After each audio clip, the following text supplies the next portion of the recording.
அன்பினர்களே, தூர இடங்களுக்கு செல்லும் பஸ் பிரயாணிகள் அந்த பஸ் எங்கேயாவது சாப்பாடுகளுக்கு நிறுத்தப்படும் இடங்களை நீங்கள் உணவு எடுப்பதை பரிமாறிக்கொள்வதை தவிர்த்து கொள்ளுமாறு அரசாங்க அதிகார சபை ஒன்று பொதுமக்களை கேட்டுக்கொண்டுள்ளது. அதாவது தூர இடங்களுக்கு செல்லும் பஸ் நிறுத்த உணவகங்களை தவிர்த்துக் கொள்ளுமாறு நுகர்வோர் அதிகார சபை கன்சூமர் அஃபேர்ஸ் அத்தாரிட்டி நுகர்வோர் விவகார அதிகார சபை பொதுமக்களை கேட்டுக்கொண்டுள்ளது. இந்த ஹோட்டல்களில் தரத்தையும் சுகாதாரத்தையும் பேணுவதற்கு மேற்கொண்ட நடவடிக்கைகள் பலனளிக்கவில்லை என்றும் அவர்கள் தொடர்ந்தும் பழுதான உணவுப் பொருட்களையே விற்பனை செய்வதும் கூடிய விலைக்கு அவற்றை விற்பனை செய்வதும் அவதானிக்கப்பட்டுள்ளதாகவும், எனவே இந்த உணவகங்களை தவிர்ப்பதே அவர்களுக்கு வழங்கும் தண்டனையாகும் என்று கன்சூமர் அஃபேர்ஸ் அதிகார சபையின் ஊடக பேச்சாளர் அசேல பண்டார தெரிவித்துள்ளார். சரி, இந்த கன்சூமர் அஃபேர்ஸ் சேவைக்கு என்ன அதிகாரம் இருக்குது? இவங்களுக்கு CAA சொல்லுவோம் இல்லையா, கன்சூமர் அஃபேர்ஸ் அத்தாரிட்டி. பொருட்களுக்கு அதிக விலை வசூலிப்பதை கண்காணிக்கும் இந்த அதிகார சபை உணவகங்கள் மற்றும் கடைகளில் உணவுப் பொருட்களின் தரம் தொடர்பான சோதனை நடத்தும் அதிகாரம், பொருட்களின் விலை குறைக்கப்பட்டுள்ளதா என்பதை சரிபார்க்கும், காலபதியான பொருட்கள் விற்பனை செய்யப்படுகிறதா என சோதிக்கும், நுகர்வோர் செய்யும் முறைப்பாடுகளை விசாரிக்கும், சட்டத்தை மீறும் வரத்துகளுக்கு எதிராக சட்ட நடவடிக்கை எடுக்கவும் இந்த அதிகார சபைக்கு முழு அதிகாரம் உள்ளது. இவங்க தான் இந்த ஹோட்டல்கள், கடல்கள், PHIக்கு அடுத்தபடியாக. இப்ப PHI வந்துகிட்டு பார்க்கறது கூடுதலாக உணவுகளைத்தான். இவங்க எல்லாவற்றுக்கும் உணவென்றால் இப்ப இவங்க அரிசி, பால்மா, சில்லறை கடைகள், ஹோட்டல்கள், ஸ்டோர்கள் எல்லா வகையான இடங்களுக்கும் பாஞ்சி அதன் தரத்தையும் விலையையும் விலை குறைக்கப்பட்டுள்ளதா இப்பொழுது போன்றதை பரிசோதிக்கும் அதிகாரம் இந்த CAAக்கு அதிகாரம் உண்டு. தூர பயணம் மேற்கொள்வோர் வீட்டிலிருந்தே உணவையும் குடிநீரையும் கொண்டு செல்வது சிறப்பு என்றும் அவர் தெரிவித்துள்ளார். இம்மாதம் 20ஆம் தேதி முதல் நடைமுறைக்கு வரும்படியாக அவர்கள் இந்த கோரிக்கையை விடுத்திருக்கின்றார்கள். இலங்கையில் நீண்ட தூர பேருந்துகள் வழியில் நிறுத்தும் உணவகங்கள், ஹோட்டல்கள் மற்றும் கடைகளிடம் பயணிகள் அதிக விலை வசூலிப்பதும் சுகாதாரமற்ற உணவுகளை விற்பதும் தொடர்பதாக நுகர்வோர் விவகார அதிகார சபை தெரிவித்துள்ளது. இதனால் நீண்ட தூர பயணிகள் அத்தகைய இடங்களில் உணவு பானங்களை வாங்குவதை, கொள்வனவு செய்வதை தவிர்த்துக் கொள்ளுமாறும் அவர்கள் எச்சரிக்கை கொடுத்திருக்கின்றார்கள். CAAயின் அதிகாரிகளின் கூற்றுப்படி ஏற்கனவே பலமுறை இந்த இடங்களில் சோதனைகள் நடத்தப்பட்டு அவர்கள் திருந்துவதாக இல்லை என்றும் அவர்கள் கொஞ்சம் கவலையாகவும் தெரிவித்திருக்கிறார்கள். சுகாதாரமற்ற உணவுகளை விற்பனை செய்தல், உணவுப் பொருட்களுக்கு அதிக விலை அறவிடுதல், பழுதுபட்ட அதாவது கெட்டுப்போன உணவுகளை விற்பனை செய்தல், பயணிகளிடம் நிர்ணயிக்கப்பட்ட விலையை விட அதிகமாக பணம் வசூலித்தல் போன்ற நடவடிக்கைகளில் இந்த ஹோட்டல் உரிமையாளர்கள் ஈடுபடுவதாக தெரிவிக்கப்படுகின்றது. 112 இடங்களில் அதிரடி சோதனை நடத்தியதாகவும், இதற்கு முன்னதாக ஜூலை 20 முதல் CA நாடு முழுவதும் பேருந்து நிலையங்கள், போக்குவரத்து மையங்கள் மற்றும் நீண்ட தூர பேருந்துகள் நிறுத்தும் இடங்களுக்கு அருகிலுள்ள 112 கடைகள் மற்றும் உணவகங்களில் இந்த திடீர் சோதனை நடத்தப்பட்டதாகவும் CAA தெரிவித்துள்ளது.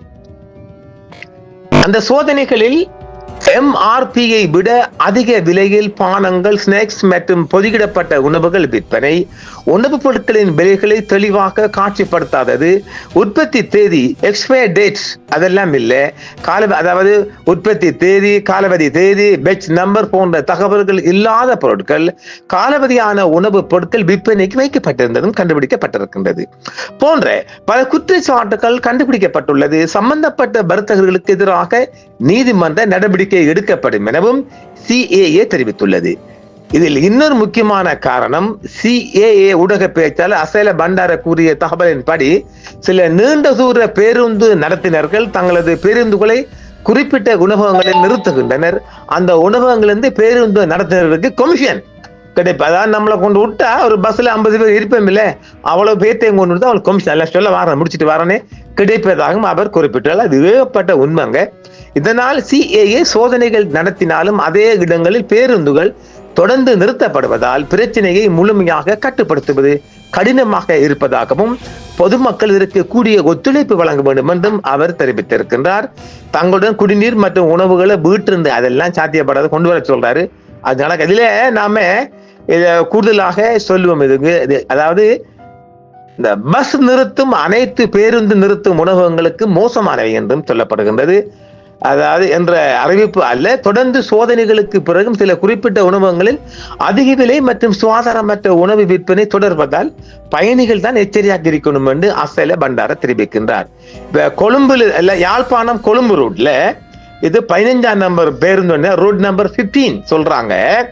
அனுராதபுரம், புத்தளம், சிலாபம், நீர்கொழும்பு அதிவேக நெடுஞ்சாலை மற்றும் ஹபரணை ஊடாக யாழ்ப்பாணம் இருந்து வருகின்ற ஹபரணை, தம்புள்ள, கலைபெல, குர்நாகல் என்ற வரிசையில் உணவுக்காக நிறுத்தும் நம்ம தமிழ் மக்களுக்கு இருக்கிற நடங்களில் மிக அதிகமாக கெட்டுப்போன, அதாவது காலையில் தயாரித்த உணவுகள் இரவு வரை வைத்திருப்பது. இது முடியுமா? உதாரணமாக ஒரு ரோல்ஸ் அல்லது ஒரு இறைச்சி ரொட்டி அல்லது ஒரு கிழங்கு ரொட்டி, வெஜிடபிள் ரொட்டி சொல்லும் இல்லையா, முக்கோண வடிவத்தில், அவைகள் சுமார் காலை முதல் 12 மணி வரையும் தயாரிக்கப்பட்ட உணவுகள் இரவு 10 மணி வரையும் இருக்குமா? அதுதான் நாங்கள் கெட்டுப்போறோம்னு சொல்றோம். இது நாங்கள் கண்கூடாக கண்ட காட்சிகளாக இது நடக்கின்றது. அந்த பஸ்ஸை நான் கொண்டு விட்டுட்டால், இந்த பஸ் நம்ம வரோம் இல்லையா, 50 பேர் வருவோம், அது ஏசி பஸ் இருக்கட்டும், அது பிரைவேட் பஸ், சிடி, எந்த பஸ்ஸோ, அந்த பஸ் வண்டியை கொண்டு எந்த ஹோட்டல் முன்னுக்கு அவர் நிறுத்துகின்றாரோ கோலையாக்கும் டிரைவருக்கும் மிகப்பெரிய உபசரிப்பு. அவங்களுக்கு தனி ரூம் போட்டு ஊர்ல உள்ள பறக்கிறது, நடக்கிறது, நெழுவுறது, இறால், கோழி, நண்டு எல்லாம் மொத்தமா கொடுக்கப்படும். அடிச்சு மூட்டுவாங்க. அடிச்சு மூட்டிட்டு கையில கொஞ்சம் வியாபாரத்தை பொறுத்து ஒரு ஆளுக்கு 1000 ரூபாய் 500 ரூபாய் பணமும் மொய் வைக்கிறாங்க. இது நடக்குதா இல்லையா? நெஞ்சை தொட்டு சொல்லுங்க, நடக்குது. இதுக்கு நம்ம தானே திருந்தணும். அதுக்கு என்ன செய்யும்? CAA என்ன செய்யும்? அவங்க செய்யலாது. அடுத்தது திருகோணமலையிலிருந்து கொழும்பு செல்லும் பேருந்துகளுக்கு உணவுக்கு நிறுத்துவது ஹெபரன, தம்முள்ள, கலேபல, குருநாகல, பொல்காபல, பரகாபல. இதுல நான் பரகாபலையை மட்டும் கொஞ்சம் நல்லா சொல்லுவேன்.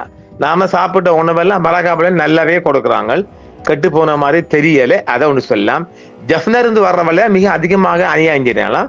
அடுத்தது கல்முனை, மட்டக்களப்பு ஊடாக கொழும்பு செல்லும் பஸ் வண்டிகள் பொலனர்ப, ஹெபரன, தம்புள்ள, இது ஓட்டமாடி மாதிரி தனியே சொல்றேன். சரியா சொல்ல போனா கல்முனை மட்டக்களப்பு ரோட்ல முதல் ஆரம்பிக்கிறாங்க. ஏறாவூர், ஓட்டமாவடி, பொலனர்ப, ஹெபரன, தம்புள்ள, குருநாகல ஆகிய இடங்கள் ஊடாகத்தான் இவங்க சாப்பாடு நிறுத்துறாங்க. மிக அதிகமாக இந்த ரோட்ல நிறுத்துவது ஓட்டமாடி, ஏறாவூர்ல. மிகவும் மோசமாக நடத்துவது ஓட்டமாடில் இருக்கிற அத்தனை 3 ஹோட்டல்களும் மிக மோசமான முஸ்லிம் ஹோட்டல்கள்.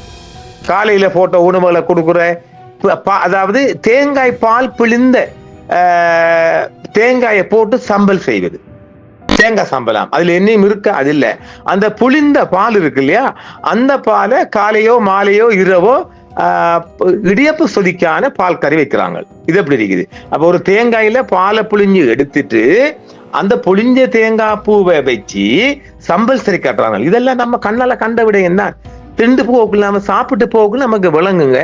இதெல்லாம் நடக்கிற இல்லையா? அதே போன்று அக்கரைப்பற்று பொத்துவிலூடாக கொழும்பு செல்லும் பேருந்துகள் சீம்பலாண்டுவ, மொனராகால, புத்தள, வெள்ளவாய, தலமல்வில, மத்தள வழியாக இந்த ரூட்ல தான் இந்த அநியாயத்தை செய்யறாங்க. இது நடக்குதா இல்லையா? இந்த பிரயாணத்துல போனவங்க எல்லாம் சிலவருக்கு விளங்காம இருக்கும், சிலவங்களுக்கு தெரியாம இருக்கும். இந்த சாப்பாடு விடயத்துல இந்த கர்மம் நடக்குதா இல்லையா? அதே போன்று திருகோணமலை அக்கரைப்பற்று ரூட்ல கதிரவழியிலேயும் 2 ஹோட்டலை பிடிச்சிட்டாங்க. அங்கதான் நம்ம பசிக்க போனாலும் அங்க கொண்டு நிற்பானுகள். அடுத்தது இன்னொரு சிங்கள ஹோட்டல் நிட்டுவானுகள். நான் பார்த்திருக்கிறேன். இதெல்லாம் நடக்குது. இவங்களை கொண்டு விட்டாங்கன்னா அவங்களுக்கு சாப்பாடு ஃப்ரீ. அதாவது இந்த சாரதிக்கும் நடத்தினருக்கும் சாப்பாடு ஃபுல்லா ஃப்ரீ. இருக்கிறதெல்லாம் சாப்பிடலாம். ஹோட்டலை எழுதி எடுக்காம இருக்கிறதெல்லாம் சாப்பிடலாம். அவங்களுக்கு அந்த அனுமதி. அது காலையா இருக்கட்டும், மாலையா இருக்கட்டும், இரவா இருக்கட்டும், அதை அவங்க பேசிக்கிட்டு ஆரம்பத்துல போய் பேசிக்கொள்வது. அவங்களோட போன் நம்பர் எடுத்து பேசிக்கிறேன். நாங்க நிறுத்துவோம். 50 பேர் 60 பேர் நிற்பாங்க. நானண்டா மிகவும் அரிதி பரகாபுல நம்பி சாப்பிடலாம். கலம்பு டு ட்ரிங்கமலை ரூட்ல, நிகம்பு ரூட்ல வர சில இடங்கள்ல நம்பி சாப்பிடலாம். மிக அதிகமாக ஏறாவூர், வாழைச்சேனை, இந்த ஏறாவூர், ஓட்டமாவடி இந்த இடங்கள்ல நம்பி பச்சை தண்ணி குடிக்க முடியாது. அது சில சாக்கடை தண்ணியாகவும் இருக்கலாம். அந்த மாதிரி அநியாயத்தில ஊறி போன ஹோட்டல்கள் ஏறாவூர், ஓட்டமாடி இல்ல பெஸ்ட் ஓட்டமாடி 2வது வேறாவர். மற்ற சிங்கள ஹோட்டல் நிறைய பார்த்திருக்கிறோம். ஹபர்ன ரோட்ல இருக்குது. வரகா போல நான் நல்லா சொல்லுவேன். நிகம்பு சைட்ல, நிகம்பு இருந்து ரிங்கமலை வார சைட்ல நம்ம ஏசில போட்டு வாரம் இல்லை, அதுல சாப்பாடு நிப்பாடுற இடங்கள் பயங்கர கிரவுடா இருக்கு. நல்ல இடம் சொல்லலாம். அடுத்து பொத்திவில் ஊடாக அக்கரைப்பட்டு பொத்திவில் ஊடாக போற சிங்கள பகுதியிலையும் இதே கேஸ் தான். காலையில போட்ட உணவுகள் இரவு 12 மணி வரை வச்சுக்கு இருப்பார்கள். வீசக்கூடிய உணவெல்லாம் காசாக்குகின்றார்கள். கர்மத்தை விலைக்கு வாங்குகின்றார்கள். அநியாயத்தையும் கொடுமைகளையும் இதை எமது பிரயாணிகள் கவனித்துக் கொள்ள வேண்டும் என்றுதான் இதுகளை தவிர்த்து கொள்ளுமாறு அவன்கிட்ட சாப்பாடு இவங்களுக்கு கொடுக்குற தண்டனை அவங்கள சாப்பாட்டை முழுசா நிறுத்தணும். அதே மாதிரி தானே மாட்டிறைச்சிக்காரன் விற்கிறான்டா, நீங்க நிறுத்துங்களேன்டா. சோனோ கூட்டத்துக்கு இறைச்சி இல்லாம இறங்காது. அதனால அவன் 2800 ரூபாய்க்கும் போவான். நீங்க ஒரு வாரத்துக்கு நிறுத்துங்க, இறைச்சி வாங்கண்டா கேட்க மாட்டான், களவுல வாங்குவாங்க. அந்த மாதிரி ஹோட்டல்ல போயிட்டு பழசை தின்னுக்கிட்டு டாக்டருக்கு காசை கொடுத்து சாவுங்க. இத உண்மையாக இலங்கை நுகர்வோர் விவகார அதிகார சபை பொதுமக்களை கேட்டுக்கொண்டு உங்களோட உணவில் நீங்கள் தான் பொறுப்பாகணும். நாங்க முடிஞ்ச வரைக்கும் செஞ்சாலும் அடுத்த ஆண்டை அதான் நடக்குது. பிரயாணிகளின் மக்களின் தேவைகளும் பிரயாணங்களும் அதிகரித்து இருக்கின்றது. விலைகள் அதிகரித்தாலும் மக்களின் பிரயாணம் அங்க குறைவில்லை. அதனால் இந்த ஹோட்டல்காரனும் கண்ட மாறி போற போக்க பார்த்தா மனுஷனை அறுத்து வித்து ஆக்கி கொடுக்கிற அளவுக்கு இந்த முஸ்லிம் ஹோட்டல்கள் கிளம்பிட்டான் ஐயா, கிளம்பிட்டான். மிச்ச மோசமான இந்த சாப்பாடுகளில் மிக அதிகமாக வடகிழக்கில் அநியாயது சோனா ஹோட்டல் தான். எவன் அம்படித்தாலும் உங்க ஹோட்டல் நான் திங்க வரமாட்டேன்டா, வர்றதே கிடையாது. நான் பஸ்ஸை விட்டு இறங்கினேன், நீங்க சாப்பாடு வாங்குவீங்க, நான் தான் இறங்க மாட்டேன்ல. எனவே இந்த மாதிரி அநியாயத்துக்கெல்லாம் இப்ப அம்பாறை மாவட்டம், மட்டக்களப்பு மாவட்டம், திருகோணமலை மாவட்ட மக்கள் மிக அதிகமான கவனத்தை எடுத்துக்கொள்ளுங்க. வவுனியாவில் எனக்கு அது அனுபவம் இல்லை, யாழ்ப்பாணம் அனுபவம் இல்லை, எனக்கு தெரியல. அங்கிட்டு இருந்த மக்கள் சொன்னீங்கன்னா நாங்க பாட்டு தொடர்ந்து தர இருக்கின்றோம். கன்சூமர் அஃபேர்ஸ் அத்தாரிட்டி இது அதிகாரபூர்வமா சொல்லியிருக்கிறாங்க. தருவது நாங்கள், தீர்மானிப்பது நீங்கள். அந்த ஹோட்டல்ல போய் சாப்பிடுறது உங்களோட கடமை, விட்டு போங்க, ஆளை விட்டா போதும் சாமி என்று போயிட்டே இருங்க. நடக்கட்டும், பார்க்கலாம் மற்றும் ஒரு காணொளி. என்றும் உங்களுடன் சன்ரைஸ் இந்தியா டிவி சப்ஸ்கிரைப் பண்ணுங்கள், பெல் பட்டனையும் கிளிக் செய்யுங்கள். உங்கள் ஆதரவே எங்கள் சேவை. ஆதரவு தாருங்கள், அரவணைப்போம். மறக்காம சர்ப்ரைஸ் பண்ணுங்க. தேங்க்யூ.